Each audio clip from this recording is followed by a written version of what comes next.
Bismillah ar-Rahman ar-Rahim. Le sujet de divergence, il devra être pris en tant que divergence une parole des savants. C'est-à-dire, c'est les savants qui doivent citer qu'il y a une divergence dans un sujet précis. Sinon, s'il n'y a pas de divergence, comme ils disent les ulama, al-ilmu nuqtatun katharaha al-juhal. Les ulama, ils disent la science, c'est une goutte ignorant qu'il y a beaucoup de gens qui ne sont pas dotés de science et qui n'ont pas appris de chez les savants, s'ils se sont abstenus de citer des choses sans science, la science elle aurait été accessible à tout le monde. Mais si chacun il dit divergence dans ce sujet, divergence dans l'autre, pourquoi? Parce qu'ils n'assimilent pas la compréhension des paroles des savants. Ils ne peuvent l'assimiler. Ou bien un imam min a'immat ahl sunnah, il dit une chose, après un talib ilm, ça c'est dans le meilleur cas de figure, un talib ilm, il vient et il dit le contraire, alors un de nous, il voit qu'il y a une divergence. Où est-ce qu'il y a une divergence? Depuis quand la divergence elle a existé? Depuis quand la divergence elle est considérée lorsqu'il y a un ignorant et un savant qui sont en divergence entre eux? La divergence elle n'est pas à exposer du tout. Et après pour le sujet de l'excuse par l'ignorance, c'est un sujet, ce qu'on appelle en arabe al-udhr bil-jahl. C'est un sujet que beaucoup ils sont rentrés dedans, mais avec ignorance. Les savants, ils ne cessent de répéter qu'il n'y a jamais eu de divergence dans le sujet de l'excuse par ignorance. Mais comment le prendre? Des fois, on voit que Cheikh al-Islam Ibn Taymiyyah, il considère l'ignorance dans une chose et dans un autre sujet, un autre il viendra et il tirera un autre recueil de Cheikh al-Islam Ibn Taymiyyah où il ne considère pas l'ignorance. Ils disent Wallah on ne sait pas, qu'il y a une divergence même entre Ibn Taymiyyah lui-même? Non, tout simplement parce qu'on ne revient pas à Ahl al-Ilm, parce que les livres tels que le livre de Cheikh al-Islam Ibn Taymiyyah, il n'est pas fait facilement comme ça pour la masse des gens. Il n'est pas fait pour la masse des gens et qu'ils viennent, surtout que Ibn Taymiyyah rahimahullah, ce qu'il y a de différent entre lui et Ibn al-Qayyim rahimahullah, les savants ils disent que la science d'Ibn Taymiyyah elle a été acquise par Ibn al-Qayyim, sauf que Ibn al-Qayyim il a reclassé toute la science d'Ibn Taymiyyah rahimahullah. Il donne en cela il donne un exemple que Ibn Taymiyyah c'est comme un tsunami de science.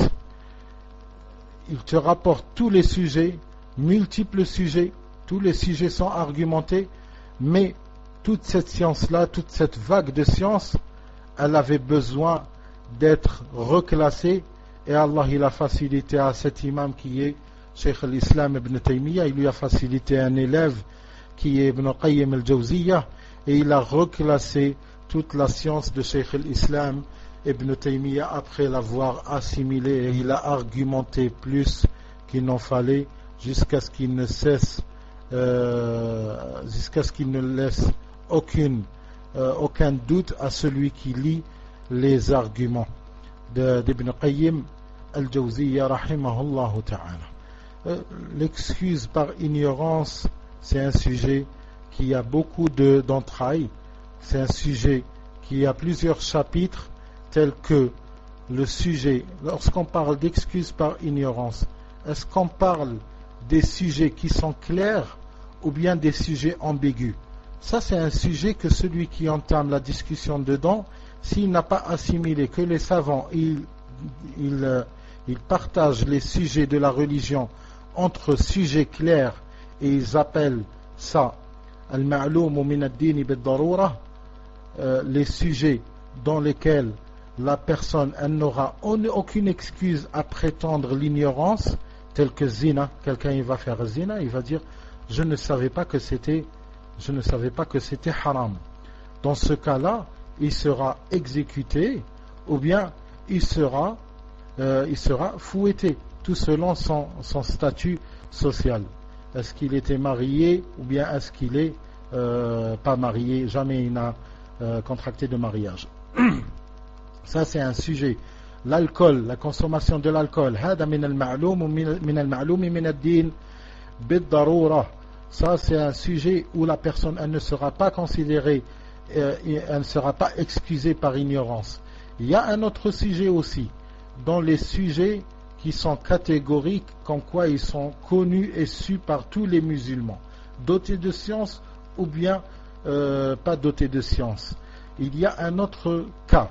Celui qui vit parmi les musulmans n'est pas comme celui qui ne vit pas parmi les musulmans. Et celui qui ne vit pas parmi les musulmans de nos jours, il ne vit pas avec des chrétiens comme au Moyen-Âge.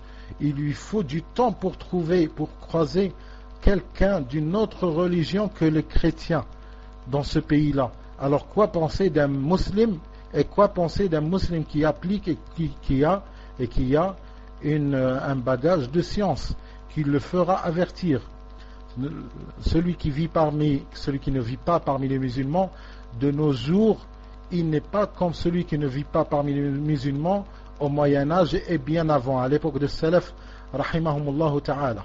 Parce que les personnes aujourd'hui, les musulmans, ils vivent à Chicago, ou bien ils vivent à Tokyo, tu trouves comme quoi il y a des salafis là-bas.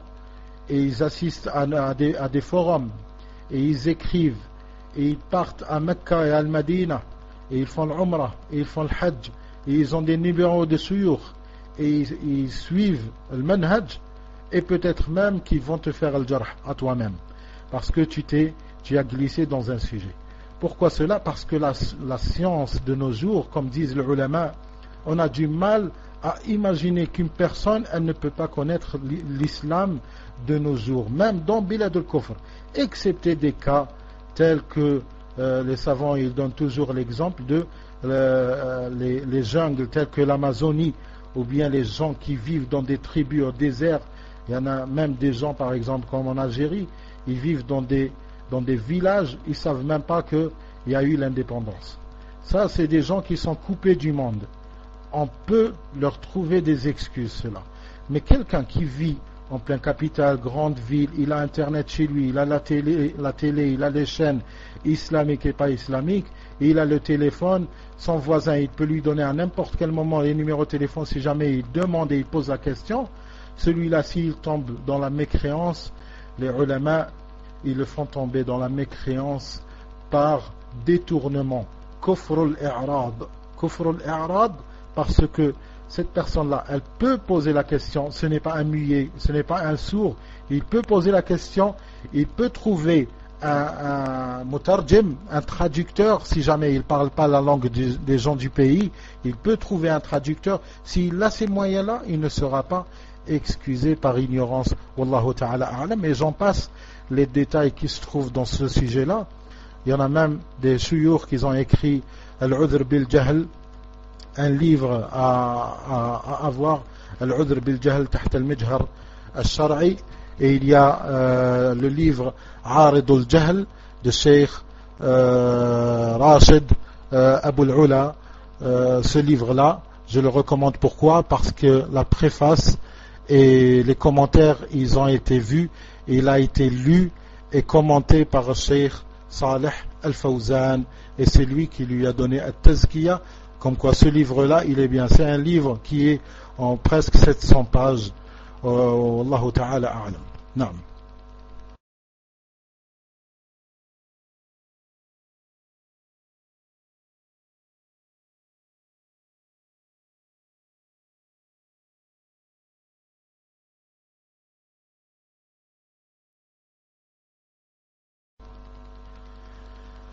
Le frère qui pose la question, salam alaikum, comment se positionner avec des frères salafis avec des tendances hizbi qui se disent pourtant salafis. Cela, c'est tout simplement, on doit se positionner avec eux si le cas il est pareil que ce que tu as éclairci. on devra se positionner avec eux en tant que hizbi. Parce que salafi avec des tendances hizbi, ça ce n'est pas un manhaj que je connais. Je ne connais pas ça.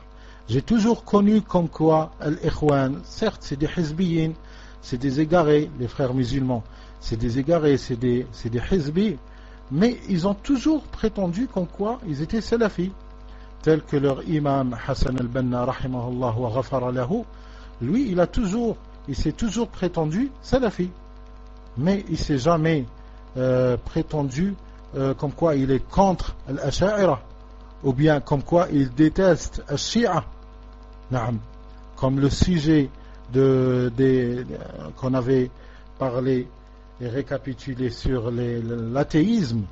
On se rappelle très bien d'un certain Roger Garaudy. Tout le monde et tous les hizbis des pays musulmans, ils l'acclamaient et ils le considéraient comme quoi c'est un des shuyukh, et comme quoi il s'est appelé Raja Garaudy. Et pourtant c'était un communiste, comme quoi c'était un athée au début. C'était un athée. Et au début, c'était un chrétien. Mais après avoir fait beaucoup de conférences dans les pays musulmans, chez certains hizbis qui l'invitaient dans les pays musulmans, ils ont, à cause d'eux plus exactement, ils ont ouvert le cœur de beaucoup de musulmans à écouter un spécimen comme celui-là. Et après avoir comblé toutes les salles, après avoir injecté tout le venin qu'il avait dans son cœur vis-à-vis des musulmans, après un jour, il a fait une entrevue avec une revue. Il leur a dit, j'ai dit que je me suis converti à l'islam, mais j'ai jamais dit comme quoi j'avais quitté le christianisme. Mais j'avais jamais dit comme quoi je n'étais plus communiste. Comment cela? Ce jour-là, cette information, c'était comme une claque. Et le jour où ils ont posé la question à Cheikh l'Islam, Abdelaziz ibn Baz, rahimahullah, concernant ce Roger Garaudy, ils lui ont dit, qu'est-ce qu'on devra juger vis-à-vis de cette personne-là qui dit comme ça? Il leur a dit, quand est-ce qu'il est rentré à l'islam pour qu'on le ressort de l'islam? Et c'était la question qu'on devra se rappeler. Pourquoi? Parce que les gens, ils ne jugent pas les gens selon leur aqidah, mais ils jugent les gens selon leur enthousiasme vis-à-vis des musulmans et vis-à-vis de la cause peut-être palestinienne et tout, parce que lui, il parlait beaucoup sur la Palestine et il avait été même jugé par les juifs et tout sur le nombre des juifs qui ont été brûlés dans l'Holocauste. Et lui, il avait rejeté ce nombre-là avancé par les Juifs. Il l'avait rejeté, il a fait même un écrit. Cela nous importe peu. Mais le plus important, c'est que juger les gens, c'est les gens qui se jugent eux-mêmes. Comme il disait Omar ibn al-Khattab, radiyallahu anhu, on vous juge selon ce que vous nous montrez de vous-même. On vous juge selon ce que vous nous montrez de vous-même. Quelqu'un, il te montre comme quoi c'est un hizbi, il adopte les idées des hizbi. Après, il te dit, je suis salafi, pourquoi? Parce que j'écoute Cheikh Ben Baz. Pourquoi, mon frère? C'est qui t'a dit comme quoi les ikhwan, et comme quoi le tablir, et comme quoi toutes les autres sectes, l'ahbash, comme quoi ils ne lisent pas, ou bien ils n'écoutent pas à Cheikh Al-Uthaymin, ou bien ils n'écoutent pas à Cheikh Ben Baz? Je dirais qu'ils n'écoutent pas et qu'ils ne lisent pas avec un même sentiment qu'un salafi, mais c'est une des sources. C'est une des sources. Maintenant, un frère salafi, mais en même temps, il cherche dans les revues, il cherche dans le journal Le Monde, il cherche dans le Figaro et tout pour préparer sa Jumu'ah. Subhanallah. Comme on avait dit, Omar radiyallahu anhu, il avait dans ses mains des feuillets, des gens de livres, des feuillets, des gens du livre, et il pouvait très bien, Omar radiyallahu anhu, distinguer le bon du mauvais, le vrai du faux. Mais pourtant, le Nabi sallallahu alayhi wa sallam, il l'a remis et il l'a rappelé à se raffermir dans le manhaj, et comme quoi la source, elle devra être la sunna de Nabi sallallahu alayhi wa sallam. Et comme on voit les shuyukh, Les shuyukh tels que Cheikh Ben Baz, pour voir un vrai salafi, ce n'est pas les événements qui le changent. Ce n'est pas les événements qui le changent. À l'époque d'Ibn Taymiyyah, rahimahullah, si on ramène le manhaj d'Ibn Taymiyyah, on le colle sur le manhaj de Cheikh Ben Baz, on ne trouvera aucune différence, bi'idhnillahi azza wa jal. Et Cheikh Ben Baz, à 20 ans avant, il n'a jamais, ni il a apporté quelque chose de nouveau, ni il a dit, c'est vrai, ça on ne disait pas, mais maintenant on est obligé, ou bien, non, du tout. Tel que nos souyours, tel que Cheikh Al-Fawzan, hafidahullah ta'ala, jusqu'à nos jours, il dit les mêmes choses qu'il disait, cela fait 30 ans, tel que Cheikh Salih Al-Haydan, tel que Cheikh Ben Baz, Cheikh Al-Albani, rahimahullah. On l'a connu, ça fait bien longtemps, et même avant qu'on naisse. Et Cheikh Al-Albani, rahimahullah, il appelait à Da'wa, il appelait à Sunnah, il appelait à Al-Manhaj Al-Salafi, et il patientait pour cela jusqu'au dernier jour de sa vie. Jusqu'au dernier jour de sa vie. Et ces shuyukh-là et ces ulama, tous, ils ont des choses à revoir. Et c'est qui va les revoir? C'est Kibar, Ahl al-Ilm, pareil que eux, ou bien si Allah il nous facilite meilleur que eux, qu'ils voient et qu'ils nous sortent les erreurs de ces shuyukh-là, et ils seront toujours à nos shuyukh. Mais un frère que avant il ne voyait pas les anachid, comme quoi c'était une bid'a, à peine Cheikh Al-Albani rahimahullah il est mort, à peine Cheikh Ben Baz il est mort, c'est devenu celui qui n'a pas des anachid pour sa petite fille ou bien pour son fils dans le portable. Ça c'est quelqu'un de un petit peu têtu, c'est quelqu'un de carré, c'est quelqu'un de tu peux pas discuter avec lui, il est trop sec, il est dur. Non, dur c'est une chose, mais ferme avec son manhaj, avec son manhaj, et il ne laisse rien rentrer de ce qu'ils autres manhaj, non. Hier tu voyais que la télé c'était interdit, après tu vois que la télé c'est permis. Si on vit des choses comme cela, on devra faire tawba ou l'istighfar et ne pas se légitimer ça comme quoi il y a un qawl. Aujourd'hui le frère il vient et te pose la question sur les photos, sur le fait d'avoir des photos de son épouse, de ses fils, de sa famille et tout. Non, ce n'est pas la mort de ton père ou bien de ta mère ou bien de ton épouse ou bien la mort de ton mari qui va et qui change le sujet, et tu vas chercher. Est-ce que tu connais pas un cheikh qui dit que c'est permis? C'est simplement pour voir simplement son avis, alors que lui, non, il veut simplement avoir ses arguments, même s'ils sont faux, même s'ils sont faibles, mais histoire de les sortir au cas où il tombera avec quelqu'un de dur et de salafi et de ferme. Wallahu ta'ala a'lam. Celui qui est salafi et qui est hizbi en même temps, ça c'est un hizbi. Ça c'est un hizbi, pas un salafi. Même s'il se prétend, alors qu'il se lave des symptômes de la hizbiyya, qu'il se lave de cela, ou bien qu'il présente ses shuyukh. Sammu lana rijalakum, akhriju lana rijalakum. Citez-nous vos shuyukh. Comme ça, on vous suivra, on est avec vous. Si la hizbiyya de nos jours, elle est devenue à un top niveau jusqu'à l'arrivée au niveau de salafiyya, ça c'est grave. Je ne sais pas de quoi c'est grave. Est-ce que c'est salafiyya dont il faudra refaire les calculs, ou bien est-ce que c'est nos frères qui glissent jour après jour? Wal'iyadu billah. Et j'imagine que la réponse, elle est bien claire dans cela. Wallahu ta'ala a'lam.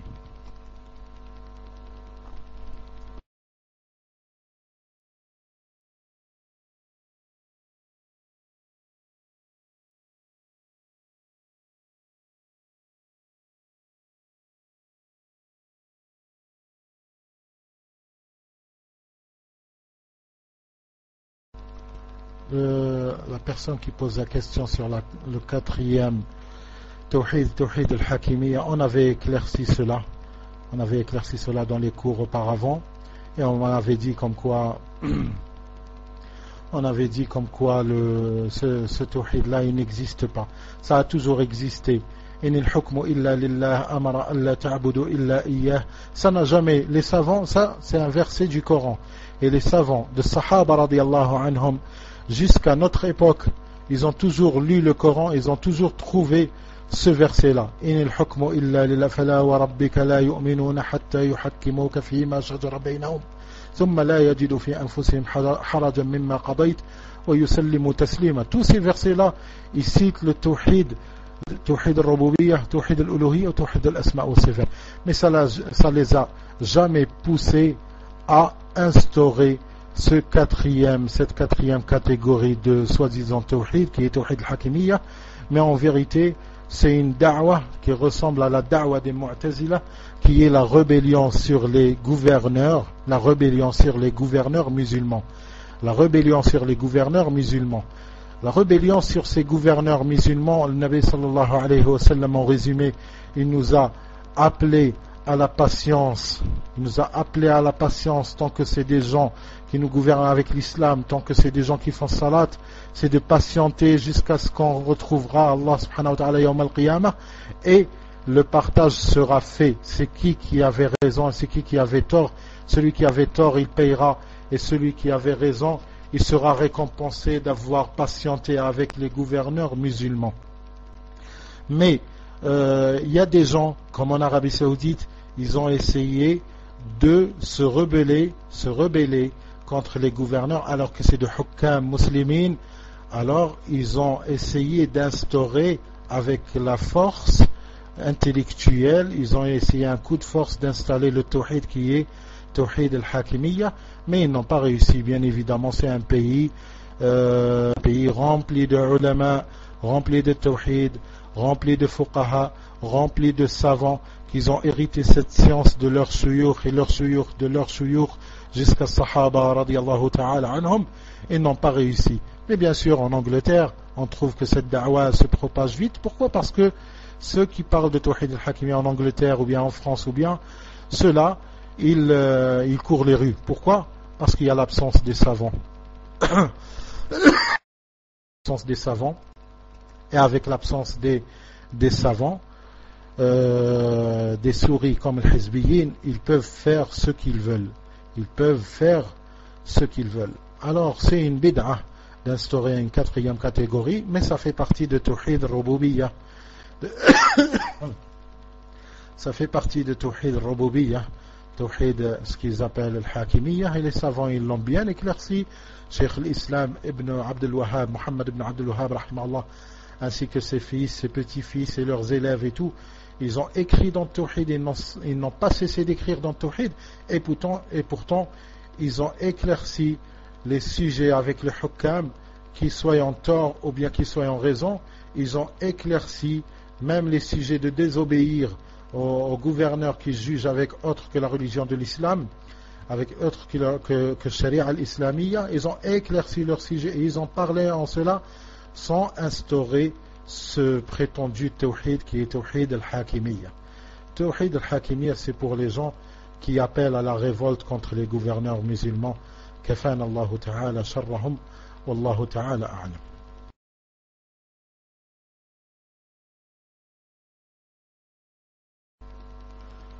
Concernant le changement horaire, j'aimerais bien que ça se maintienne par rapport à moi du fait qu'on n'aura pas de changement horaire en Algérie.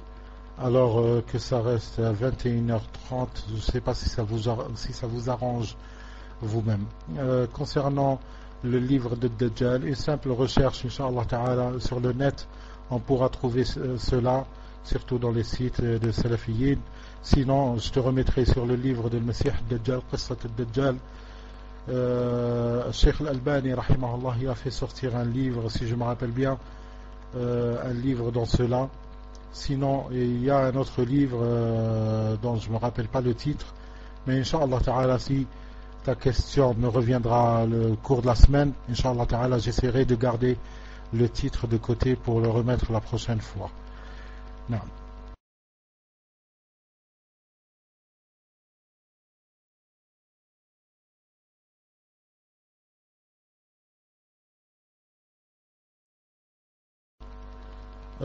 Pour l'horaire 21h30 Salat al-Maghrib,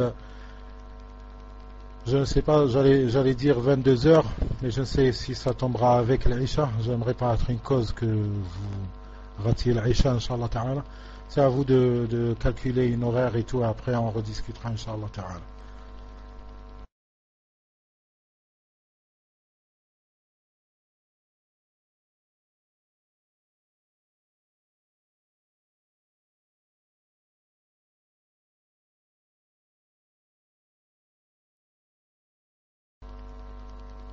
Akhana Sousi, pour en finir, Inch'Allah, à 22 heures de France, ce sera bon, Inch'Allah.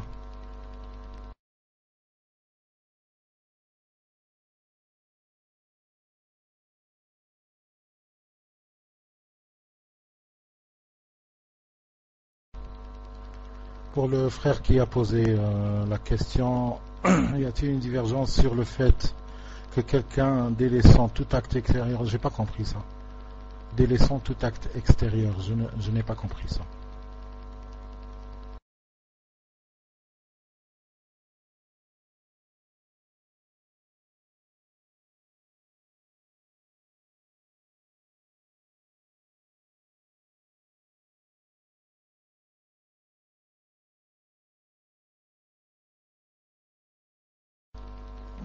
Mon frère qui a posé la question et tout, la divergence, c'est un même exemple que ce que j'avais cité tout à l'heure en citant un Cheikh al-Barrak, Abdurrahman al-Barrak, Cheikh Saleh al-Haydan.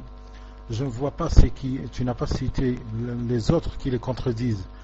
J'imagine c'est des anonymes, c'est des personnes qui ne sont pas connues ou bien qui ont honte de citer leur nom du fait qu'ils ne seront pas connus. Là, la divergence, elle n'est pas à exposer.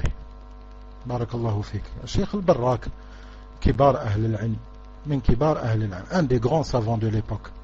Cheikh al-Haydan, Saleh al-Haydan, il y a des docteurs, il y a des sourds aujourd'hui que les gens ils les écoutent. Pendant qu'ils étaient ceux-là, Cheikh al-Haydan, Cheikh al-Barrak, pendant qu'ils étaient des sourds, eux ils n'étaient même pas encore nés. Eux ils n'étaient même pas encore nés. Alors, subhanallah. Cheikh al-Barrak ou Cheikh al-Haydan, étant donné que tu as leurs avis sur les sujets, alayka bihim. C'est des kibar, c'est des a'imma. C'est ceux-là qui nous a été ordonné, c'est ceux-là qui nous a été laissé comme testament de salaf de suivre al-kibar, de suivre les plus aînés dans la science. Ceux qui ont devancé toute la communauté dans la science et dans l'héritage que notre prophète sallallahu alayhi wa sallam nous a laissé, qui est la sunna. Prophète sallallahu alayhi wa sallam, qui est le tawhid, c'est ceux-là qui sont à suivre et non pas un tel ou un tel qui ne savent que tel n'écoutait pas ses cassettes, tel n'écoutait pas ses doros, tel n'écoutait pas ceci, cela, comme si al-amru lahum, al-amru lillahi min qablu wa min ba'd. C'est Allah qui dit à la chose, qul illahumma malik al-mulk tu'ti al-mulka man tasha wa tanzi'u al-mulka mimman tasha وتضل من تشاء وتعز من تشاء بيدك الخير إنك على كل شيء قدير. C'est Allah subhanahu wa ta'ala, c'est lui qui élève.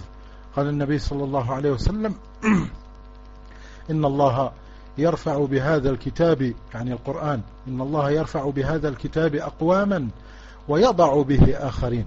Ce que tu as cité et tout, comme quoi ça, est-ce qu'il y a le droit, ça ou bien. Si c'est une religion, c'est qui détient le droit d'abolir une religion? C'est comme si un jour, aujourd'hui, de nos jours, il vient et il dit al-wudu, de nos jours on ne fait plus al-wudu. Aujourd'hui on ne fait plus le wudu parce que ce n'est plus le temps, parce que l'eau dans l'UNICEF et tout, ils sont en train de faire spot et tout, comme quoi c'est très dangereux, il faut, alors on devra se remettre à tayammum. C'est qui a le droit d'abolir cette ibada? Ça n'existe pas. Ça, c'est une personne qui est malade. C'est lui qui dit comme quoi on n'a plus le droit de faire une ibada, alors que c'est le Nabi sallallahu alayhi wa sallam qui nous l'a appris. Si le Nabi sallallahu alayhi wa sallam il nous a appris une ibada, ce n'est pas à quelqu'un de venir et de nous dire non, cette ibada n'est plus à exercer. Qui es-tu? Qui es-tu, ya Abdallah? Demain tu viendras nu. Demain tu viendras nu, aucun vêtement autour de toi. Tu viendras et tu te mettras devant Allah. Le Malak Jibril, une fois il s'est montré à Nabi sallallahu alayhi wa sallam. Il s'est montré à Nabi sallallahu alayhi wa sallam. Jibril, un seul des malaïkas. Il s'est montré à Nabi sallallahu alayhi wa sallam sous sa vraie forme. Il a couvert l'horizon de l'est à l'ouest. Il avait janahan. Ma'a kulli janah 600 janah. Dans chaque aile, il avait 600 ailes. Dans chaque aile, il avait 600 ailes. Mais Nabi sallallahu alayhi wa sallam, il a vu Jibril qui avait cette forme-là. Il avait vu fil Isra ou al Mi'raj, waqifan bayna yaday Allah, debout auprès d'Allah subhanahu wa ta'ala, on dirait un chiffon mouillé. C'était ainsi qu'il avait décrit un Nabi sallallahu alayhi wa sallam, Jibril, de la crainte d'Allah subhanahu wa ta'ala, comment il était debout, on dirait un chiffon mouillé de peur d'Allah subhanahu wa ta'ala. Après toi, il y a insan, être humain, faible, une griche, tu dormiras pas la nuit, tu pleureras malgré toi, et tu viendras yawm al-qiyamah comme un rien. Après tu viens, fit dunya, il suffit qu'on te donne un micro, tu dis la hada al-ibada la tutabbaq, la yu'mal biha. Man ant, qui es-tu? Qui es-tu? Ittaqillah, ittaqillah. C'est des gens qui perdent la raison, wal iyadu billah. Des gens comme ça, c'est des gens qui perdent la raison, wal iyadu billah. Là, de nos jours, si quelqu'un il dit as-siwak, on ne l'applique plus parce que ce n'est plus l'époque. Hadi kalimat kufr. Hadi kalimat kufr, c'est de la mécréance, wal iyadu billah. Le Nabi sallallahu alayhi wa sallam, une des choses qu'il aimait le plus, c'était as-siwak. Et le Nabi sallallahu alayhi wa sallam, il est mort entre les bras de Aïcha radiyallahu anha, et lorsqu'il est rentré un sahabi pour visiter le Nabi sallallahu alayhi wa sallam, à ces derniers moments, il ne cessait de regarder le Nabi sallallahu alayhi wa sallam, ce sahabi. Aïcha, elle avait vu ce sahabi, il avait un siwak. Alors elle a su que le Nabi sallallahu alayhi wa sallam, il avait un manque de siwak. Elle a retiré de la bouche de ce sahabi et elle l'a mouillé dans sa bouche, puis elle a donné à Nabi sallallahu alayhi wa sallam. Et c'était une des ibadat, les dernières ibadat que le Nabi sallallahu alayhi wa sallam il a exercé. Et toi tu viendras aujourd'hui, tu diras la siwaka ba'da al-yawm, la siwaka ba'da al-yawm. Le Nabi sallallahu alayhi wa sallam il disait لولا أن أشق على أمتي لأمرتهم بالسواك عند كل صلاة. Subhanallah. Elle est où la valeur qu'on donne à Sunnah de Nabi sallallahu alayhi wa sallam? À Sunnah de Nabi sallallahu alayhi wa sallam, je dis pas aux ordres d'Allah subhanahu wa ta'ala et de Nabi sallallahu alayhi wa sallam, je dis pas aux piliers de l'islam. Aux piliers de l'islam. Wallahu ta'ala a'lam. En délaissant tout acte extérieur, tu parles de tark al-amal bil-kulliyya. Ce sujet-là, c'est le fait de délaisser tous les actes d'adoration. Il faut essayer d'éclaircir un petit peu à vos frères lorsque vous utilisez des termes comme cela. Essayez de prendre le temps de leur expliquer de quoi il s'agit. Comme ça, ils ne vont pas croire que c'est une ordonnance ou bien un médicament ou bien autre chose. Non, c'est tark al-amal bil-kulliyya, c'est le fait de délaisser tous les ordres, toute adoration. On se contente de l'islam, de dire la ilaha illallah Muhammad Rasulullah une fois dans la vie, après ni salat, ni zakat, ni saum, ni hajj, ni amal khayrat, on fait le ma'asi, on fait cela. De nos jours, il y a une secte qui dit comme quoi ceux-là c'est des musulmans. Le fait qu'ils ont dit seulement la ilaha illallah une fois dans leur vie, c'est des musulmans, tu ne peux le kaffar. Subhanallah al-azim. On a atteint, et Allah Ta'ala sait quand est-ce, mais on a atteint depuis quand. Mais Allah sait qu'on est en plein dans la période où Nabi sallallahu alayhi wa sallam il a dit Bada al-Islam ghariban, l'islam il a commencé étranger parmi les gens et il terminera étranger parmi les gens. Fatouba lil ghuraba, fierté aux étrangers, qui seront parmi les étrangers yawm al-qiyamah. Ceux qui leur dînent chaque fois qu'ils disent une aqidah qui se trouve dans le Coran et dans la Sunna de Nabi sallallahu alayhi wa sallam, et A'immat al-Muslimin, il a disait, de nos jours tu l'as dit, ils te disent, mais tu es malade, tu vas dire ça aux gens. Subhanallah. Et comment Nabi sallallahu alayhi wa sallam, il est venu voir les gens, il leur a dit, la ilaha illallah, qulu la ilaha illallah, tuflihu, vous allez gagner, dites la ilaha illallah, vous allez gagner, dites la ilaha illallah, et ce sera une parole, et ce sera une aqidah dont j'intercéderai en votre faveur auprès d'Allah subhanahu wa ta'ala. J'aurai quelque chose à dire en votre faveur auprès d'Allah subhanahu wa ta'ala. Aqidah. Ils lui ont dit, dis ce que tu veux, tu peux nous appeler à ce que tu veux, mais cette parole-là, non. Il y a des frères de nos jours, s'ils étaient à cette place-là, et si leur peuple ils leur ont demandé de changer le message et de ne pas dire la ilaha illallah, j'imagine que beaucoup parmi nous et beaucoup même ceux qui font da'wa de nos jours, et beaucoup même qui se trouvent même en Arabie Saoudite ou bien dans des autres pays, ils vont essayer de trouver un autre chemin. Ils vont essayer de reformuler la ilaha illallah que pour que ce soit à la guise de ces gens-là. Mais ça ne deviendra plus la religion d'Allah. Ta religion à toi, ayyuhad da'i, ça deviendra ta religion à toi. Lillah ad-dinul khalis. Lillah ad-dinul khalis. C'est à Allah qu'appartient la religion la pure. Ce n'est pas la religion à Allah à 80% et 20% à moi. Ou bien 80% à Allah, 10% à moi et 10% c'est à un ami et tout qui m'a suivi dans ça. Non, ça n'existe pas. An-Nabi sallallahu alayhi wa sallam, subhanallah, à nous de voir, à nous de lire les histoires des prophètes et des messagers. Pourquoi il y a des messagers et des prophètes qui se sont vus exécutés? Pourquoi on trouve des messagers qui ont été décapités? Leur tête, elle leur a été ramenée au roi de leur époque dans un plateau. Comment cela? Comment cela? Il était où ce prophète de la prétendue sagesse que prétendent les du'at de nos jours? Mais malheureusement, beaucoup de gens aujourd'hui se nourrissent dans ce monde d'ici-bas et ils bâtissent des maisons et ils se forgent une dunya en forgeant la religion des gens. Nous, il ne nous appartient rien.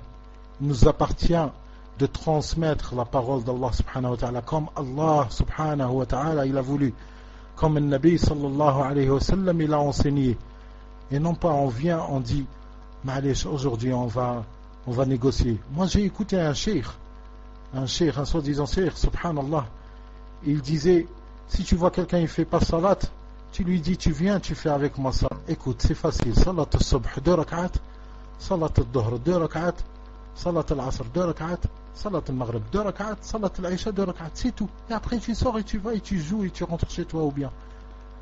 Il leur a dit, qu'est-ce que vous voulez qu'on leur dise? On leur dit 4 rak'at al-dhuhr, 4 rak'at al-asr, 3 rak'at al-maghrib, 4 rak'at al-isha. Déjà le nombre seulement il ne va plus se rappeler. Subhanallah. Et cet homme-là, il dit cela et il était fier et il rigolait en même temps. C'est comme si il se voyait quelqu'un de sage. Alhamdulillah, il a apporté un message sur lequel toute la communauté elle va le suivre. Celui-là, il est proche à être comme le Dajjal que d'être quelqu'un qui appelle les gens à l'islam. تارك العمل بالكلية هذا كافر وليس بمسلم. وهذا كلام العلماء، كلام اللجنة الدائمة، le haut conseil des grands savants de notre époque. هذا كلام الشيخ بن باز، هذا كلام الشيخ ابن عثيمين, nos frères.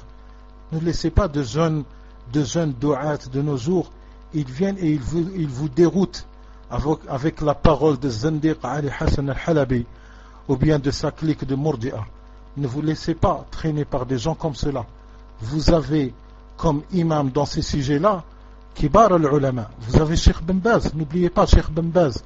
Il est mort, certes, mais le manhaj de Cheikh Ben Baz, ce n'est même pas le sien. C'est un manhaj qu'il a vécu pour nous le transmettre. C'est le manhaj de ses shuyukh, de A'immat Ahl Sunnah wal Jama'a avant lui.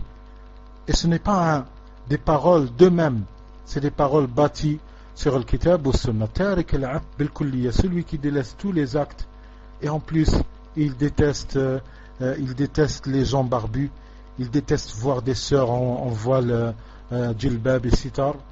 Il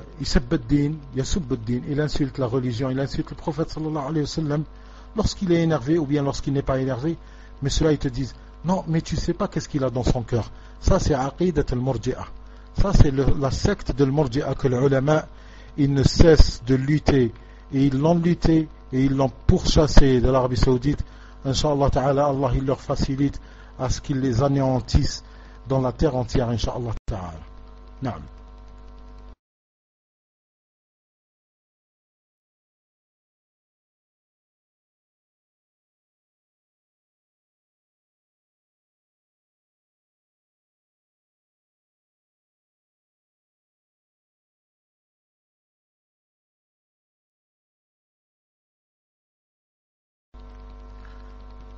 La question de la hijra, c'est une question qui devra prendre beaucoup de temps. Si j'essaierai d'être précis comme il a été demandé dans la question, il faudrait que je prenne beaucoup de temps, mais je vois qu'on a pris assez de temps comme ça.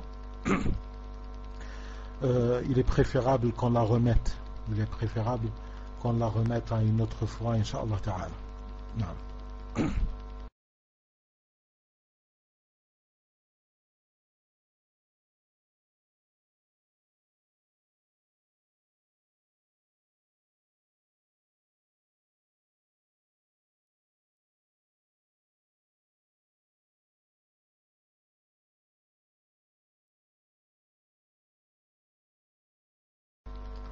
On va conclure Inch'Allah Ta'ala. Je m'excuse pour la question, pour la dernière je n'ai pas répondu parce que ça mérite que ce soit développé. Ça parle à tort et à travers dans ce sujet-là. Ça a toujours parlé. Les gens ils ont toujours parlé et ceux qui ont parlé cela fait 15 ans. Cela fait 15 ans. Les gens qui parlaient de la hijra cela fait 15 ans. Ils se trouvent toujours en France, sachant que les moyens c'est pas ça qui manque. Les moyens, certains parlent de moyens, ils disent ce n'est pas à considérer. Non, je n'appelle pas ça. Je n'appelle pas à ça. Comme les ulama, ils n'appellent pas à ça. Une réponse qui est lointaine de toute raison, de tout bon raisonnement, ne fait pas partie de l'islam. L'islam nous appelle à la raison, à suivre la raison, non pas à bâcler tout cela et tu vas à ton pays d'origine, que ce soit la Tunisie, que ce soit l'Égypte, que ce soit l'Algérie ou bien le Maroc ou bien le Mali ou bien je sais où, et tu repars à ton pays et après tu crois que tu vas trouver Al-Ansar en train de taper avec les tam-tam et tout, en train de t'accueillir. Alhamdulillah, il y a les muhajirin, ils sont venus, venez, on va partager le foyer, venez, on va partager la maison. Non, ce n'est plus la même histoire, mes frères. Ce n'est plus la même histoire et les choses sont dures. Wal-hijra, comme a dit le Nabi sallallahu alayhi wa sallam, lorsque l'homme il est venu voir le Nabi sallallahu alayhi wa sallam, il est venu, il lui a demandé, il lui a dit Ya Rasulallah, je vais faire le hijra avec toi. Il lui a dit Wayhak. Il lui a dit qu'est-ce qui te prend? La hijra, c'est un sujet qui est pénible. La hijra, c'est un sujet qui est pénible. Quelqu'un de nos jours, de France ou bien d'autres, il va lui dire non, pénible ou pas pénible, le din c'est le din, le manhaj c'est le manhaj. Non, ce n'est pas comme ça que le musulman il réconforte ses frères. Ce n'est pas tu devras lui faire porter un fardeau. Tu devras parler raisonnablement avec ton frère. Tu ne connais pas sa situation, les apparences des fois sont trompeuses. Tu vois qu'il a une belle bagnole, tu vas dire oui, tu vends ta bagnole et après ça y est, c'est suffisant. 2000 € et tu descends au bled et khlas. Non, ce n'est pas comme ça. Le sujet mérite d'être éclairci et d'être établi avec des arguments et tout, avec des paroles de shuyukh avant et de a'imma, tel qu'Ibn Taymiyyah rahimahullah. Il a été assez clair. Inch'Allah ta'ala, on rapportera la fatwa d'Ibn Taymiyyah rahimahullah, qui est la source et qui est le fondement de la fatawa de la majorité des salafiyyin qui sont contemporains. Naam.